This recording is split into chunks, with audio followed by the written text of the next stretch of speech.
അമേരിക്കയെതിരെ ഒരു മധുര പ്രതികാരവുമായി യൂറോപ്യൻ യൂണിയനും ഇന്ത്യയും തമ്മിൽ വൻ വ്യാപാര കരാർ ഉണ്ടായിരിക്കുന്നു.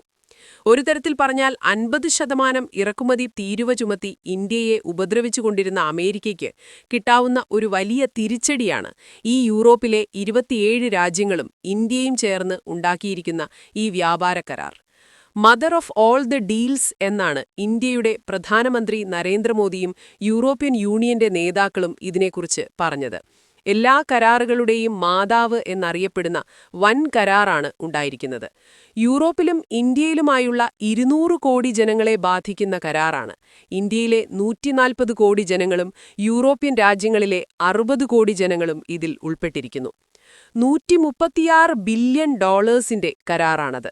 136 എന്ന് പറയുമ്പോൾ 13,600 കോടി ഡോളറിന്റെ ഇൻറ്റു 90 പിന്നെ അത് രൂപയിൽ വരുമ്പോൾ സ്വാഭാവികമായിട്ടും അതൊരു വലിയ വൻ കരാറാണ് എന്ന് മാത്രമല്ല. അത് പ്രധാനപ്പെട്ട മേഖലകളെ ഇത് ചെയ്യുന്നതാണ്. ഇന്ത്യയെ സംബന്ധിച്ചിടത്തോളം ഇന്ത്യയും യൂറോപ്പും തമ്മിൽ വ്യാപാര രംഗത്ത്, സൈനിക രംഗത്ത്, സുരക്ഷാ രംഗത്തൊക്കെ വലിയ മാറ്റമുണ്ടാക്കുന്ന കരാറിലാണ് ഒപ്പിടുന്നത്. അതിനെ സുരക്ഷാരംഗത്തും സൈനിക രംഗത്തും അത്യാധുനിക യുദ്ധവിമാനങ്ങൾ, യുദ്ധവിമാനങ്ങളുടെ പാർട്സ്, ഡ്രോണുകൾ, മിലിറ്ററി എക്യുപ്മെന്റ്സ് അടക്കം സൈനിക രംഗത്ത് വലിയൊരു മുതൽക്കൂട്ടാവും ഇന്ത്യയെ സംബന്ധിച്ചിടത്തോളം വരുന്നത്. ഒപ്പം തന്നെ ഇന്ത്യയുടെ steel, aluminium, textiles, Gems and jewelleries അടക്കം ഒരുപാട് ഉൽപ്പന്നങ്ങൾ യൂറോപ്പിലേക്ക് കയറ്റുമതി ചെയ്യാൻ സാധിക്കും. ഇന്ത്യ ഇറക്കുമതി ചെയ്യുന്ന യൂറോപ്പിൽ നിന്ന് ഇറക്കുമതി ചെയ്യുന്ന ഉൽപ്പന്നങ്ങൾക്ക് 90% വരെ ഇറക്കുമതി തീരുവയിൽ ഇളവ് കൊണ്ടുവന്നിരിക്കുന്നു എന്നുള്ളതാണ്.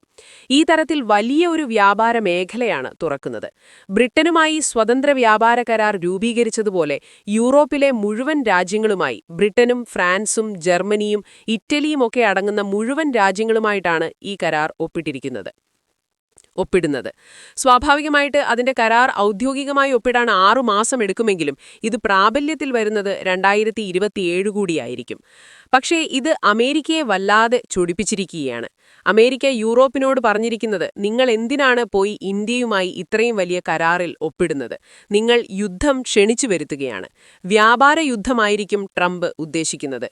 പക്ഷേ ട്രംപ് ഇറക്കുമതി തീരുവ ചുമത്തി ഇന്ത്യയെ വിരട്ടാൻ പോയിട്ട് ഇപ്പോൾ യൂറോപ്യൻ രാജ്യങ്ങളും ഇന്ത്യയും തമ്മിൽ ബന്ധമുണ്ടായത് അമേരിക്കയെ വല്ലാതെ ആശങ്കയിലാക്കിയിരിക്കുന്നു. കാരണം എല്ലാ കാലത്തും അമേരിക്കയോടൊപ്പം നിന്ന രാജ്യങ്ങളാണ് യൂറോപ്പ് രാജ്യങ്ങൾ. പക്ഷേ ഉക്രൈൻ യുദ്ധത്തിന്റെ കാര്യത്തിലായാലും ഗ്രീൻലാൻഡ് അമേരിക്ക പിടിച്ചെടുക്കാൻ ശ്രമിക്കുന്നതിന്റെ കാര്യത്തിലായാലും മറ്റു പല കാര്യങ്ങളിലും ബ്രിട്ടീഷ് സൈനികരെ ട്രംപ് അപമാനിച്ച കാര്യത്തിലായാലും യൂറോപ്പ് വല്ലാതെ അസ്വസ്ഥരാണ്. യൂറോപ്പിനെ തള്ളിക്കൊണ്ട് റഷ്യയുമായി കൂട്ടുകൂടാൻ ട്രംപ് ശ്രമിച്ചു എന്നുള്ള ആരോപണം അവർക്കുണ്ട്. ഉക്രൈൻ യുദ്ധത്തിൽ ഉക്രൈൻ കഴിഞ്ഞാൽ റഷ്യ യൂറോപ്പിലെ മറ്റു രാജ്യങ്ങളിലേക്ക് ആക്രമണം നടത്തുമെന്ന് യൂറോപ്യൻ രാജ്യങ്ങൾക്ക് പേടിയുണ്ട്. ആ ഇടയിലാണ് ഒരുപക്ഷെ യൂറോപ്യൻ രാജ്യങ്ങളെ വിട്ട് ട്രംപ് നേരിട്ട് റഷ്യയുമായി ചങ്ങാത്തത്തിന് പോയത്. അത് ജർമ്മനിയെയും ഫ്രാൻസിനെയും ബ്രിട്ടനെയും ഒക്കെ വല്ലാതെ ചൊടിപ്പിച്ചിരിക്കുകയാണ്. അപ്പോൾ ഉക്രൈനുള്ള പിന്തുണ പിൻവലിക്കുന്ന രീതിയിൽ ട്രംപ് പ്രതികരിക്കുകയും ഒക്കെ ചെയ്തതോടെ അമേരിക്കയെ നാറ്റോ സഖ്യത്തിൽ, അമേരിക്കയും യൂറോപ്പും അംഗങ്ങളാണെങ്കിലും യൂറോപ്പും അമേരിക്കയും തമ്മിലുള്ള ഒരു വിടവ് വല്ലാതെ വർദ്ധിച്ചിരിക്കുകയാണ്. അവർ തമ്മിലുള്ള രാഷ്ട്രീയ ഭിന്നത രൂക്ഷമായിരിക്കുന്നു. അതിനിടയിലാണ് ഒരുപക്ഷെ ഒരു അവസരം മുതലാക്കുക എന്ന് പറയുന്നത് തന്നെയാണ് ശരി. ഇന്ത്യയെ സംബന്ധിച്ചിടത്തോളം ഇന്ത്യ ഇത്തിരി ക്ഷീണിച്ചിരിക്കുകയായിരുന്നു.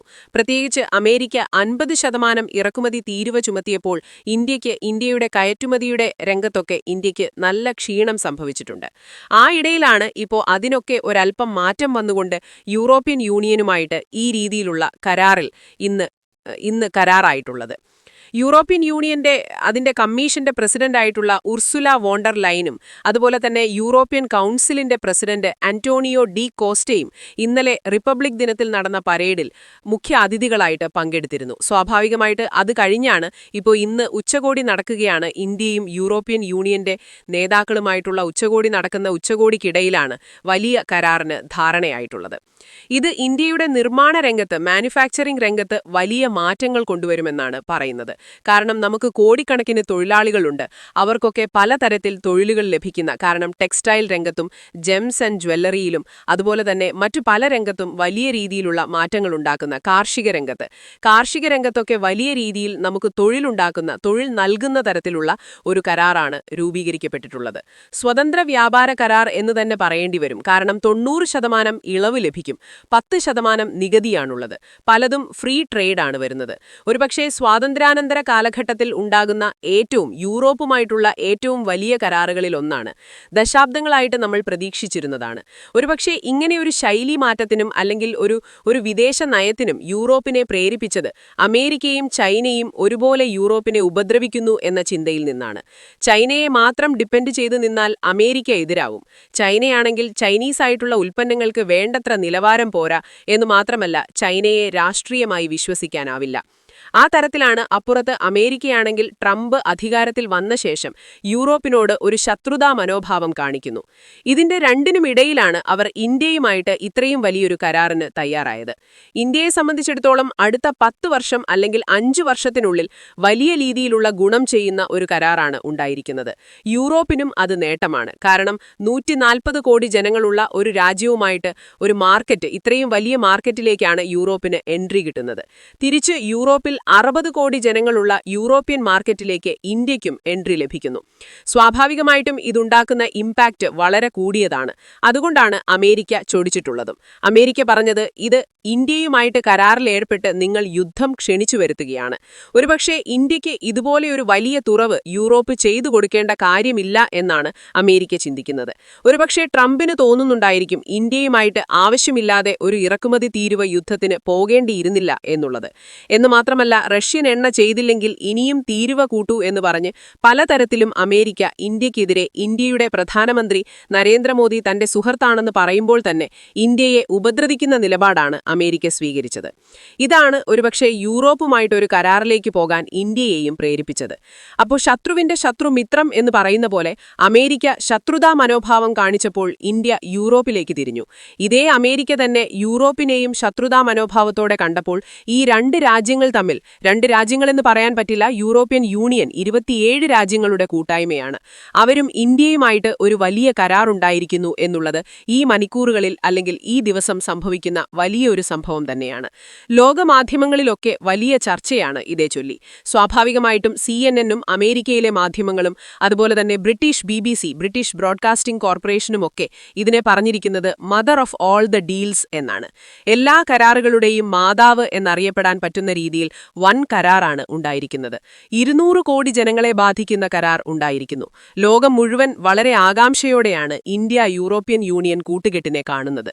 സ്വാഭാവികമായിട്ട് ഇങ്ങനെ വരുമ്പോൾ ട്രംപിന്റെ പിടിവാശിയും അതുപോലെ തന്നെ അമേരിക്കയുടെ ഇന്ത്യക്ക് മേലുള്ള ഒരു തർക്കം കാണിച്ചായാലും ഉണ്ടായിരിക്കുന്ന മേൽക്കോയ്മയ്ക്കും അറുതി വരുമെന്നാണ് പ്രതീക്ഷ. ഒരുപക്ഷെ അമേരിക്ക താഴോട്ട് വന്ന് ഇന്ത്യയുമായിട്ടൊരു വ്യാപാര കരാറിലെത്താൻ ഇത് വഴി തെളിച്ചേക്കാം. കാരണം ഇനി എളുപ്പത്തിൽ പിടിച്ചുകെട്ടാൻ പറ്റില്ല എന്നൊരു മെസ്സേജാണ് ഇതുവഴി ഇന്ത്യ നൽകിയിരിക്കുന്നത്. ചൈനയ്ക്കും ആകാംക്ഷയുണ്ട്. കാരണം ചൈനയിലേക്ക് പോകേണ്ടിയിരുന്ന പല ബിസിനസ്സും ഇന്ത്യയിലേക്ക് വരുന്നു, യൂറോപ്യൻ രാജ്യങ്ങളുടെ എന്നുള്ളതും. അപ്പോൾ സ്വാഭാവികമായിട്ട് അമേരിക്ക, പ്രത്യേകിച്ച് ഇറാന്റെയൊക്കെ പ്രശ്നങ്ങൾ നടക്കുന്ന സാഹചര്യത്തിൽ അമേരിക്ക വല്ലാതെ ആശയക്കുഴപ്പത്തിലാണ്. പ്രത്യേകിച്ച് ഇപ്പോൾ ഇറാനുമായിട്ട് ഇന്ത്യ നല്ല ബന്ധമുണ്ടാക്കിയിരിക്കുന്നു. ഇറാൻ അനുകൂലമായിട്ടാണ് ഇന്ത്യ ഐക്യരാഷ്ട്രസഭയിൽ വോട്ട് ചെയ്തത്. ഇറാൻ പ്രക്ഷോഭകരെ അടിച്ചുകൊല്ലുന്നു, അടിച്ചമർത്തുന്നു എന്ന പേരിൽ UN മനുഷ്യാവകാശ കൗൺസിൽ പ്രമേയം കൊണ്ടുവന്നപ്പോൾ ഒരുപക്ഷെ അമേരിക്കയെയും അതുപോലെയുള്ള ചേരികളെയൊക്കെ വല്ലാതെ അമ്പരിപ്പിച്ചുകൊണ്ടാണ് ഇറാൻ അനുകൂലമായ നിലപാട് ഇന്ത്യ സ്വീകരിച്ചത്. അവിടെയും ഇന്ത്യക്ക് പുതിയ വ്യാപാര താൽപ്പര്യങ്ങളുണ്ട്. അപ്പോൾ ഇന്ത്യയുടെ നിലപാടുകളിലും ലോകശാക്തിക ചേരികളിലും വലിയ മാറ്റം വരുന്നതിന്റെ സൂചനയാണ് ഈ വ്യാപാര കരാറിലൂടെ കാണുന്നത്. എല്ലാ കാലത്തും അമേരിക്കയോടൊപ്പം നിന്ന യൂറോപ്യൻ രാജ്യങ്ങൾ ഇന്ത്യക്ക് അനുകൂലമോ പ്രതികൂലമോ ആയിട്ടുള്ള നിലപാടുകൾ എടുത്തിരുന്നു. പക്ഷേ അമേരിക്കയിൽ നിന്ന് വെട്ടിമാറി യൂറോപ്യൻ യൂണിയൻ ഇന്ത്യയുമായി അടുക്കുന്നത് ഇതാദ്യമാണ്. ഒരുപക്ഷെ അമേരിക്ക കൊണ്ടുവന്നിരിക്കുന്ന ഇറക്കുമതി തീരുവയെ, ഇന്ത്യക്കെതിരെയുള്ള ഇറക്കുമതി തീരുവയെ തള്ളിക്കളഞ്ഞുകൊണ്ടാണ് യൂറോപ്യൻ യൂണിയൻ സ്വതന്ത്രമായിട്ടുള്ള നിലപാട് സ്വീകരിച്ചിട്ടുള്ളത്. അവർക്ക് ഒരു കാര്യം മനസ്സിലായി, ഇനി അമേരിക്കയെ ആശ്രയിച്ച് ഒരുപാട് കാലം മുന്നോട്ടു പോകാൻ കഴിയില്ല. അതുകൊണ്ട് അമേരിക്കയിൽ നിന്ന് വ്യത്യസ്തമായ ഒരു സ്വതന്ത്ര നയം യൂറോപ്യൻ രാജ്യങ്ങൾ സ്വീകരിക്കുന്നു എന്നുള്ളതും ഈ കാലഘട്ടത്തിൽ എനിക്ക് തോന്നുന്നു പതിറ്റാണ്ടുകൾക്കുള്ളിൽ വലിയ തരത്തിലുള്ള സംഭവം തന്നെയാണ്. ഇതിന്റെ ഗുണം ഇന്ത്യയിൽ ലഭിക്കുന്നത് വ്യാപാര മേഖലയിൽ മാത്രമല്ല.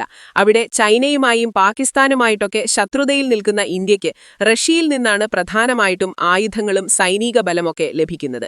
അപ്പോൾ ആയുധങ്ങളുടെ കാര്യത്തിൽ കുറച്ചുകൂടി മോഡേണൈസ് ചെയ്തിട്ടുള്ള ഫ്രാൻസ്, ബ്രിട്ടൻ തുടങ്ങിയിട്ടുള്ളതിൽ നിന്ന് ഏറ്റവും ലേറ്റസ്റ്റ് ആയിട്ടുള്ള ഡ്രോണുകൾ, അതുപോലെ തന്നെ യുദ്ധവിമാനങ്ങളൊക്കെ ഫ്രാൻസിൽ നിന്ന് ഇപ്പോൾ നമുക്ക് കിട്ടുന്നുണ്ട്.